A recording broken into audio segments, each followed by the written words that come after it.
Selamat datang di channel terbaru saya, Bang Novel. Kultivator Ribuan Tahun, Chapter 2. Daerah Jiangnan, Kota Jianghai. Itu adalah malam ketika dia keluar dari stasiun kereta api. Ketika melewati pasar sayur, Fang Yu membeli seekor ayam yang disembelih dan 2 kaleng bir dan berjalan pulang perlahan. Rumahnya berada di desa Bobrok di kota, sebuah rumah dengan halaman kecil memiliki 2 lantai. Fang Yu tinggal di lantai 2, dan ibu dan anak perempuan lainnya tinggal di lantai 1. Sewa di sini sangat murah, hanya 500 yuan sebulan. Ketika dia sampai di rumah, Fang Yu menyiapkan oven di halaman dan meletakkan ayam di oven untuk dipanggang. Sama seperti Fang Yu menerapkan saus ke ayam, seorang gadis dengan tas sekolah berlari ke halaman. Baunya harum sekali, Brother Fang Yu, aku bisa mencium baunya sampai sejauh itu. Gadis itu menghampiri Fang Yu dan memandangi ayam di atas panggangan, matanya yang besar berkedip. Jangan khawatir, itu pasti milikmu, kata Fang Yu. Kakak Fang Yu adalah yang terbaik bagiku, kata gadis itu dengan gembira, dan kemudian berjalan ke rumahnya. Gadis ini adalah penduduk di lantai 1, Yu Yuiwei, di tahun pertamanya di sekolah menengah. Setelah beberapa saat, Yu Yuiwei berjalan keluar lagi dan duduk di samping Fang Yu dengan bangku kecil. Saudara Fang Yu, di mana saja kamu hari ini? Ibuku baru-baru ini kembali ke kota asalku. Aku tinggal di sini sendirian, sangat membosankan, kata Yu Yuiwei dengan dagunya di tangannya.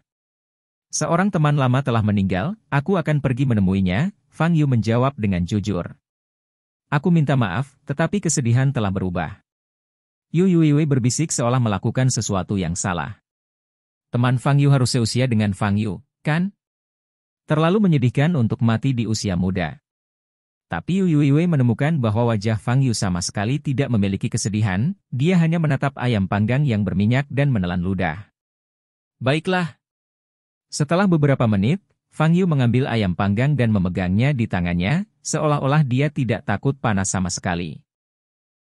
Fang Yu merobek kaki ayam dan memberikannya kepada Yu Yuiwei, lalu dia memeluk ayam panggang yang tersisa dan mengunyahnya. Baunya sangat enak. Berbicara tentang itu, seseorang yang telah berlatih selama hampir 5.000 tahun belum dapat mencapai puasa, dan dia harus mengandalkan biji-bijian untuk mengisi perutnya. Tapi Fang Yu tidak bisa menahannya. Dia mungkin tidak makan, tetapi dia akan lapar. Dahulu kala, dia sangat lelah di dunia untuk sementara waktu dan ingin bunuh diri karena mogok makan. Akibatnya, saya masih hidup dengan baik tanpa makan atau minum selama 2 bulan. Namun, meski tidak ada masalah dengan fungsi fisik, ia akan merasa sangat lapar dan haus. Selama ada perasaan lapar dan haus, Fang Yu harus makan dan minum, kalau tidak, akan tidak nyaman. Pada malam hari, Fang Yu duduk di tempat tidurnya, melihat resep yang ditulis oleh Xia Xiuxi selama 20 tahun terakhir satu persatu. Resep-resep ini adalah penelitian kehidupan Xia Xiu, dan upayanya yang melelahkan. Setiap resep adalah harta yang tak ternilai, dan jika bocor, itu pasti akan menyebabkan kejutan di dunia medis. Anak ini bahkan telah mempelajari resep untuk memperkuat yang dan memelihara ginjal. Ini benar-benar biru, kata Fang Yu pada dirinya sendiri. Bum-bum.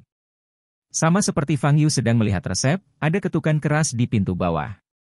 Yu Laogou, keluarlah untukku. Kamu berutang 50.000 hutang judi. Kamu pikir kamu tidak perlu membayarnya kembali jika kamu bersembunyi, kan?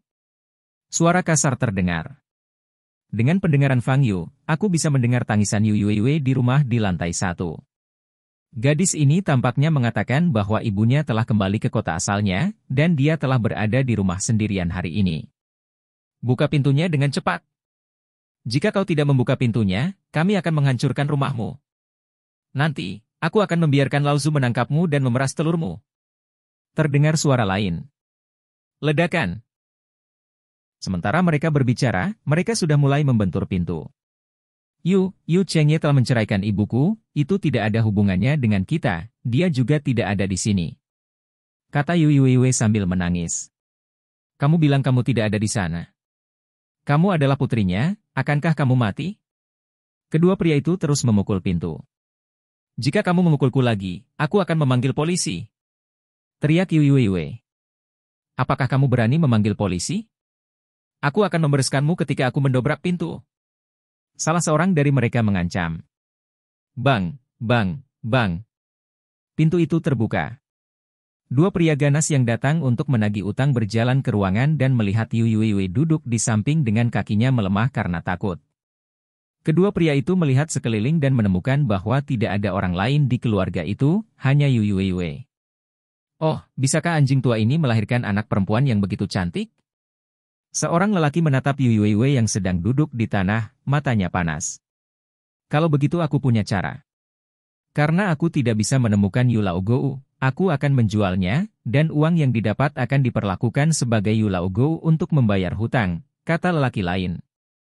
Jangan khawatir, sebelum itu, kita bisa dulu, hehe. Pria itu berlutut dan memandang Yu Yuiwei, yang sedang gemetaran, dan mengulurkan tangannya dengan senyum jahat. Tapi sebelum tangannya menyentuh Yu Yuiwei, dia merasakan kekuatan besar dan mengangkatnya. Siapa kamu? Pria itu berteriak, dan pada saat yang sama ingin melakukan sesuatu dengan Fang Yu. Ledakan! Detik berikutnya, pria itu menjerit dan diusir oleh Fang Yu dan jatuh ke halaman. Pria yang dipegang oleh Fang Yu bahkan tidak memiliki kesempatan untuk berbicara, Fang Yu menamparnya beberapa kali sebelum melemparkannya ke halaman.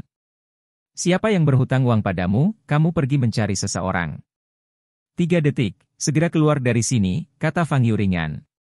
Kedua pria itu dipukuli dalam pusing setelah 2 atau 3 pukulan. Mengetahui kengerian Fang Yu, tentu saja dia tidak berani tinggal lagi, dan dia bahkan tidak berani mengatakan kata-kata kasar. Melihat Yu Yuiwei, yang masih gemetar dan menangis di tanah, Fang Yu berlutut dan berkata, tidak apa-apa, saya telah mengusir mereka. Yu Yuiwei memeluk Fang Yu dan menangis semakin keras, wow. Setelah menghibur Yu Yuiwei sebentar, dan memperbaiki pintu rumahnya, Fang Yu kembali ke lantai 2. Sejujurnya, Fang Yu, yang telah hidup hampir 5.000 tahun, telah melihat terlalu banyak segalanya, dan temperamennya menjadi agak lemah. Untuk kemalangan banyak orang, seperti Tuan Tang, ia akan memilih untuk duduk di sela-sela. Ia hanya akan secara selektif membantu beberapa orang yang memiliki persahabatan dengannya atau yang menurutnya menarik. Sudah larut malam, Fang Yu berbaring di tempat tidur dan menutup matanya, baru saja akan tidur. Sama seperti tidak makan, Fang Yu tidak akan mati tanpa tidur, tapi dia akan merasa mengantuk. Karena itu, ia masih harus tidur. Tetapi hanya 2 menit setelah dia menutup matanya, dia mendengar ketukan di pintu. Pergi untuk membuka pintu, saya menemukan Yu Yuiwei mengenakan piyama tipis. Saudaraku Fang Yu, aku tidak berani tidur sendirian di rumah. Bisakah kau membiarkanku tidur di rumahmu? Mata besar Yu Yuiwei yang indah itu merah dan bengkak karena menangis, dan hidungnya yang halus juga merah, terlihat sangat menyedihkan. Kecuali ibunya, orang yang paling dia percayai adalah Fang Yu. Fang Yu tertegun sejenak, hanya ada satu tempat tidur di rumahnya. Tetapi melihat bahwa tubuh Yu Yuiwei masih bergetar, Fang Yu tidak menolak dan menyetujui permintaannya. Kamu bisa tidur di tempat tidurku malam ini, kata Fang Yu. Aku bisa tidur di lantai, kamu bisa tidur di tempat tidur, kata Yu Yuiwei. Tidak masalah, aku tidur di kereta untuk waktu yang lama hari ini, dan tidak ada yang mengantuk, kata Fang Yu. Yu Yuiwei berhenti berbicara, dan dengan hati-hati naik ke tempat tidur Fang Yu. Ini adalah tempat tidur brother Fang Yu. Masih ada suhu di sana. Dia masih berbaring di sini sekarang. Berbaring di tempat tidur dan memandangi Fang Yu, yang sedang duduk di meja memandangi tumpukan besar resep, Yu Yuiwei hanya merasakan wajahnya panas. Saya benar-benar berbaring di ranjang saudara Fang Yu. Apa yang sedang dilihat Fang Yu? Bagaimana bisa saudara Fang Yu bisa bertarung seperti ini? Kedua pria itu begitu ganas barusan, brother Fang Yu benar-benar mengusir mereka dalam 2 pukulan. Mereka sangat tampan. Gadis Yu Yuiwei sedang hamil, berpikir dengan liar, dia tertidur segera setelah dia mengantuk. Hari berikutnya, Fang Yu datang ke sekolah menengah Jianghai. Bahkan, dia telah pergi ke sekolah berkali-kali selama ribuan tahun. Tetapi tidak mungkin, karena dia ingin hidup, dia harus hidup seperti orang normal. Fang Yu, yang telah mencoba karir yang tak terhitung jumlahnya, masih menemukan sekolah yang paling menyenangkan dan santai. Kembali ke kelas-kelas 2 sekolah menengah, Fang Yu duduk di sudut ruang kelas. Di kelas, ia hanya seorang siswa yang kesepian dan rendah hati, dengan beberapa teman, dan tidak mencolok. Dia dapat menjamin bahwa setidaknya setengah dari orang-orang di kelas bahkan tidak tahu namanya. Aku mendengar bahwa Tang Xiaoro, gadis sekolah dari kelas kunci di sebelah, akan dipindahkan ke kelas kita. Apakah itu benar? Ya, monitor mendengar Tang Xiaoro berbicara dengan guru kelas kita di kantor, dan isinya dia minta dipindahkan ke kelas kita. Sial, bagaimana situasinya? Ini adalah seorang dewi. Mengapa dia ingin pindah ke kelas kita? Apakah dia suka anak laki-laki di tempat kita? Fang Yu bisa mendengar komentar orang-orang ini, tetapi dia hanya merasa berisik. Hei, Fang Yu, Tang Xiaoro akan pindah ke kelas kita. Mengapa kamu tidak bersemangat sama sekali? Liu Dong, lelaki gemuk di meja, menyodok lengan Fang Yu dan bertanya. Aku tidak tahu siapa dia, mengapa aku harus bersemangat? Fang Yu bertanya retoris. Sialan, Tang Xiaoro, belumkah kamu mendengarnya? Dia adalah putri keluarga Tang di Jiangnan. Tak perlu dikatakan, membaca www.ukanshu.com memiliki latar belakang keluarga yang menonjol. Kuncinya adalah dia memiliki wajah cantik seperti malaikat. Bunga sekolah yang memang layak di sekolah menengah, sosok tingkat dewi. Fatih Liu berkata dengan semangat. Keluarga Jiangnan Tang. Sepertinya saya pernah mendengarnya di suatu tempat. Tetapi Fang Yu hanya mengucapkan, oh, dan dia berbaring di atas meja dan menutup matanya. Tidak tidur sepanjang malam, sedikit mengantuk. Melihat Fang Yu tidak tertarik, Fatih Liu berhenti berbicara dengannya. Bel kelas berbunyi, dan semua orang kembali ke tempat duduk mereka, duduk dengan erat, menunggu kedatangan bunga sekolah. Benar saja, Huang Hai, kepala sekolah, membawa seorang gadis ke ruang kelas. Gadis itu mengenakan seragam sekolah, diikat dengan satu ekor kuda, dan tidak ada bedak di wajahnya, tetapi kulitnya masih putih seputih salju, cerah dan bersih.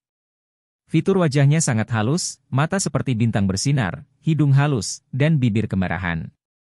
Hal yang sama ada di seragam sekolah, tetapi gadis itu merasa keluar dari debu. Ini bunga sekolah, ini Dewi. Anak laki-laki dan perempuan di kelas menghela nafas hampir pada saat yang bersamaan. Mulai hari ini, Tang Xiaoro akan pindah ke kelas kedua dan belajar dengan teman-teman sekelas kita. Mari kita dengan hangat menyambut Tang Xiaoro. Huang Hai, kepala sekolah, berkata dengan hormat. Para siswa di kelas bertepuk tangan dan mengangkat kepala ke arah Fang Yu, yang menutup matanya dan mengangkat kepalanya. Begitu dia mengangkat kepalanya, Fang Yu melihat Tang Xiaoro berdiri di podium. Baik. Apakah ini dia? Fang Yu segera mengerti mengapa Tang Xiaoro pindah ke kelas ini. Masalahnya akan datang. Tang Xiaoro juga mencari Fang Yu di kelas. Setelah melihat Fang Yu di sudut, matanya yang indah menyala. Fang Yu, kamu benar-benar ada di sini. Guru, aku ingin berada di meja yang sama dengannya. Tang Xiaoro menatap posisi Fang Yu dan berkata. Terima kasih telah mendengarkan. Bila Anda menyukai channel ini, mohon dukungannya dengan mensubscribe, like, dan komen. Ditunggu ya.